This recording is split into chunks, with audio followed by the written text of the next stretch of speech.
मैं इतना हैंडसम था कि पैदा होते ही मैंने डॉक्टर को मार डाला। अब तक का सबसे खूबसूरत बच्चा मैंने खुद को ही देखा था।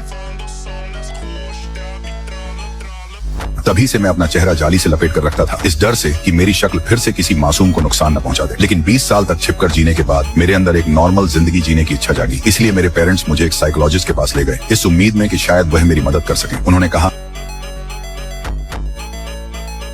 कि मैं अपना दिमाग चेक कर रहा हूं, शायद मुझे कोई वहम है।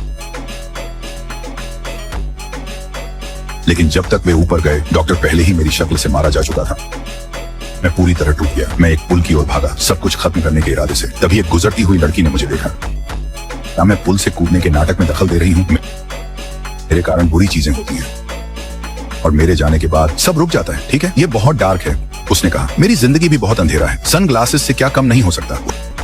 उसके एनकरेजमेंट से हम जल्दी ही दोस्त बन गए। एक दिन मैंने उसे अपनी परेशानी के बारे में सब कुछ बता दिया। मेरा चेहरा जानलेवा रूप से आकर्षक है। तभी उसने अपना जैकेट खोला और मुझे अपनी चेस्ट पर लगा हार्ट मॉनिटर दिखाया। वह दिल की बीमारी के साथ पैदा हुई थी और जहां भी जाती थी अपने साथ दवाइयां रखती थी। अपनी सच्चाई शेयर करने के बाद हम और भी करीब आ गए।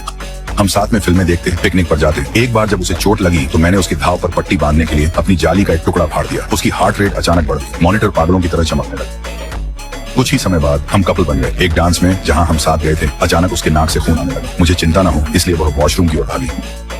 बैक स्टेज मेरी मुलाकात जैक और उसकी गर्लफ्रेंड से हुई। लेकिन तभी वह लड़का भी आ गया जो मुझे हमेशा परेशान करता था, नैपकिन फेस। उसने मुझे पकड़ा और मेरा मास्क फाड़ दिया। जैक की गर्लफ्रेंड ठीक मेरे सामने खड़ी थी। इसमें कोई शक नहीं, वह मेरी शक्ल से मारी गई। और जेनी मेरी गर्लफ्रेंड, वह हार्ट अटैक से गिर पड़ी। उसे गंभीर हालत में अस्पताल ले जाया। उसने कोई पछतावा नहीं चाहा, वो बस मुझे आखिरी बार देखना चाहती थी ताकि मेरी शक्ल उसकी आखिरी पल में उसके साथ रहे। यह सुनकर मैं टूट गया। क्या तुम जानते हो किसी को मरते हुए देखना कैसा होता है? वो इमेज बार बार दिमाग में घूमती रहती है। तुम जानते हो वो कैसा लगता है? घर पहुंचकर मैंने अपना कंट्रोल खो दिया। एक ईंट उठाई और अपने ही सिर पर मार ली। मैक्स, तुम क्या कर रहे हो? मैक्स, नहीं, हे भगवान रुको, मैक्स प्लीज रुको।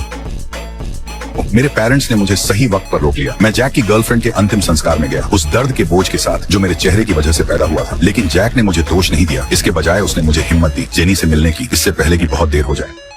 हॉस्पिटल में मैंने अपनी पूरी हिम्मत जुटाई, धीरे धीरे अपनी पट्टी हटाई और उसके बगल में लेट गया। उसने अपना चेहरा मेरी तरफ किया, मुझे धीरे से किस किया और फिर धीरे धीरे अपनी आंखें खोल ली।